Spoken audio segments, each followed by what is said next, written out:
Takes it high. Drop it.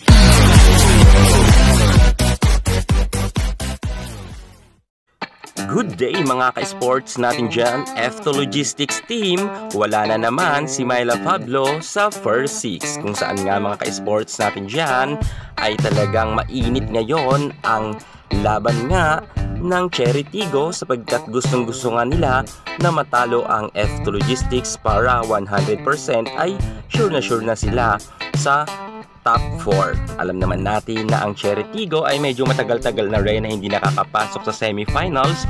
Pero kita natin ngayon mga ka-sports natin dyan, ang galawan nga ng Cherry Tigo ay talagang matinik mga ka-sports. Matindi nga ang ipinapakitang floor defense ng Cherry Tigo, maging ang kanilang blocking ay gumagana.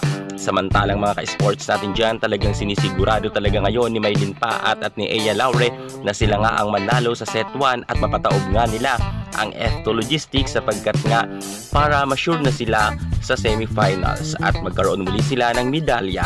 Alam naman natin mga ka-sports natin dyan na hindi na rin papasok ang kupunan nga ni Ivy Lacsina sa nasabi nating semifinals. Pero syempre, hindi rin dito magpapadaig ang F2 Logistics at hindi nila basta-basta ibibigay ang pagkapanalo sa Cherry Tigo sapagkat alam naman natin na nasa mababang ranking sila ngayon.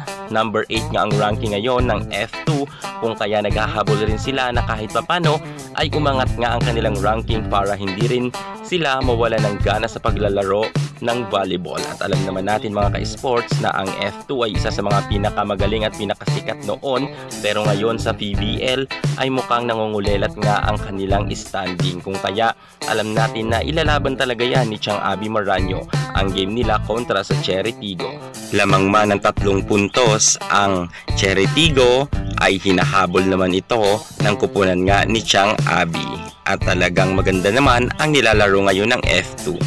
At kahit nga mga ka-sports natin dyan, lamang na nga ang Cherry Tigo, napa-time out naman dito si Coach Regine Diego. At maganda nga ang timing ng kanilang pag-time out sapagkat ng pagbalik nga ng F2 Logistics ay nakadikit nga sila sa Cherry Tigo team. At hindi lang yan mga ka-sports natin dyan sobrang ginalingan talaga ni Ibiang kung kaya nga halos pantay na nga ang kanilang score at talagang nag-uunahanan talaga sila sa dulo kung sino sa kanila ang mananalo.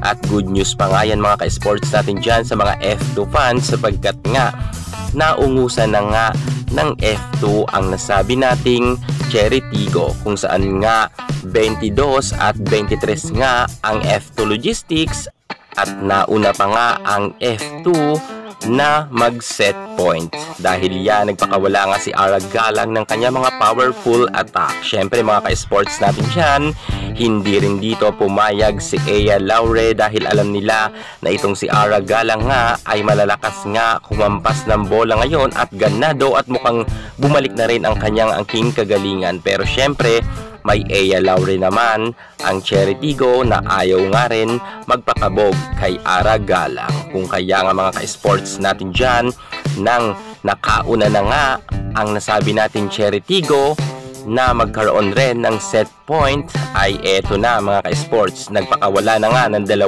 powerful hit itong si Ea Laure kung kaya nanalo nga sila sa score na 25 at 27. Ginalingan talaga ni Ea Laure at sobrang ganda talaga ng kanyang nilalaro sa ngayon. Pang MVP talaga ang kanyang quality. Abangan natin ang laban nila sa second set.